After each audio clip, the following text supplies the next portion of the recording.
اللہ کے نبی کتنے خوبصورت زندگی کے اصول بتا گئے ہمیں. لقد کان لکم فی رسول اللہ اسوۃ حسن. اور لقد یہاں جب لام بھی تاکید کا قد بھی تاکید کا جب دو اکٹھے ہوتے ہیں تو قسم کا معنی بنتا. تو اللہ تعالیٰ قسم اٹھا کے فرما رہے ہیں لکم تمہارے نفع کے لیے. تو یہ نفع والا لام ہے کہ تمہارے نفع کے لیے ہے، اور خاص طور پر تمہارے لیے کہا جا رہا ہے. فی رسول اللہ اسوۃ حسنہ. ایک اسوہ کا مطلب ہے نمونہ. حسنہ کی جگہ کاملہ کا لفظ بھی آ سکتا ہے کہ مکمل نمونہ ہے. مکمل کا لفظ ہیوی ہے، حسنہ کا لفظ پرکشش ہے، خوبصورت. خوبصورتی ہر انسان کی کمزوری ہے. ہر انسان مرد ہو یا عورت، بچہ ہو یا بچی ہو، خوبصورتی کی طرف کھنچ جاتا ہے. وہ کسی رنگ میں بھی حسن ہو تو انسان اس کا دیوانہ بن جاتا ہے. ایران کے بادشاہ نے ایک شعر کہا، در ابلک کسے کم دی دبوت. ابلک موتی کبھی کسی نے دیکھا ہے؟ ابلک کالا سفید. تو اس نے شعراء کو بلا کر کہا کہ اس پہ مصرع مکمل کرو، مجھ سے نہیں ہو رہا. تو سارے شعراء عاجز ہو گئے، کہا اس پہ کوئی ہے نہیں. تو ہندوستان سے تعلقات تھے ایران کے بادشاہوں کے. تو اس وقت اورنگزیب کی حکومت تھی. تو اس کی بیٹی تھی زیب النساء، بہت بڑی شاعرہ. تو دربار میں یہ مصرع پہنچا، کوئی شاعر نہیں لگا سکا. تو اورنگزیب نے کہا وہ زیب النساء کو دے دو. وہ زیب النساء پہ ناراض ہی رہتا تھا چونکہ وہ خشک مزاج تھا اورنگزیب، اور وہ شاعرہ تھی، اور شاعری میں خشک مزاجی تو ہوتی نہیں جب تک اس کے مزاج میں ایک اضافی چیزیں ہوتی ہیں جس کی وجہ سے وہ شاعر بنتا ہے.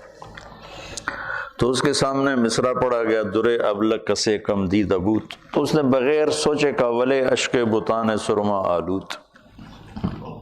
واہ! کسی نے ابلک موتی دیکھا ہے؟ تو اس نے فوراً مصرع جوڑا، ہاں معشوق کی سرمگی آنکھ کا نکلا ہوا آنسو. تو کمال ہے. جب اب یہ ایسا حسن تھا کلام کا کہ بادشاہ نے جب یہ سنا تو وہ پاگل ہو گیا. میں نے کہا میں زیب النساء سے ملنا چاہتا ہوں.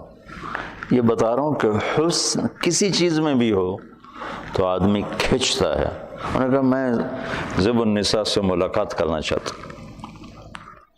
وہ مجھے کہے گی تو میں وہیں آ جاؤں گا کہ میں ایسی شاعرہ کو دیکھنا چاہتا کہ اس نے کتنا خوبصورت اسلوب اور تشبیہ اور کمال کر دی.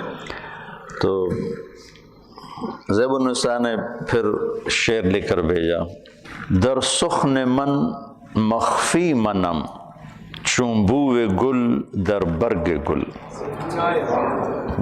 میں اپنے کلام میں اس طرح پوشیدہ ہوں جیسے پھول میں خوشبو پوشیدہ ہوتی. ہر کے دیدن میل دارد در سخن بیند مرا. جسے مجھے دیکھنے کا شوق ہے وہ مجھے میرے کلام میں دیکھ لے. ہر کے خواہی میل دیدن، ہر کے خواہی میل دارد در سخن بیند مرا. فارسی بھول بھلیاں ہو گئی، اتنی پڑھی بھی نہیں تھی. ہر کے خواہی میل دارد در سخن بیند مرا. جو چاہتا ہے کہ میں دیکھوں تو مجھے میرے کلام میں دیکھ لے. میں نے ایک چھوٹی سی مثال دی ایسی اچانک.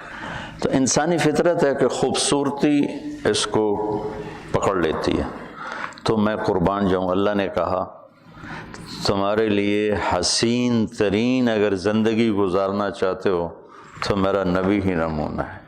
چونکہ ایک ہے زندگی خوبصورت ہو، ایک ہے اسباب زندگی خوبصورت ہو، کپڑا ایسا ہو، سواری ایسی ہو، گھر ایسا ہو، برتن ایسا ہو، یہ تو اس کا علم تو ہمیں معلوم، لیکن زندگی خوبصورت ہو یہ علم ہم نہیں جانتے.